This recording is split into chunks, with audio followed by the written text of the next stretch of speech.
Hi friends, Salangpur Hanumanji મહારાજના મંદિર બોટાદથી 11 kilometre પહેલાં અમદાવાદથી વચ્ચે સાળંગપુર મંદિર છે હનુમાનજી મહારાજનું.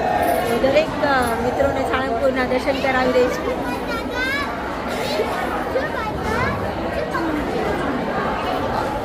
મારું પિયર છે બોટાદ, એટલે સાળંગપુર બહુ નાના હતા ત્યારે અમે આવતા જતા હતા અને ત્યાં ભૂત પ્રેત બહુ દર શનિવારે ને મંગળવારે નીકળતા હતા અહીંયા. અત્યારે તો શૈલેષભાઈ કરીને છે પૂજારી છે, આ બધી વિડીયો કરે છે અને કહેવાય ને કે જે બધી બાજુથી નાસીપાસ થયેલું કોઈ પણ વ્યક્તિ હોય તો એ વ્યક્તિ અહીંયા આવી અને દાદાના ચરણોમાં પોતાની નેગેટિવિટી દૂર કરી શકે છે. ભૂત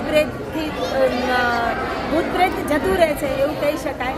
અને એવી જ રીતે અમે નાના હતા ત્યારે દર કાર્તક મહિનામાં ચાલીને અહીંયા આવતા હતા સાળંગપુર દર્શન કરવા માટે. તો દોસ્તો મિત્રો, તમને હું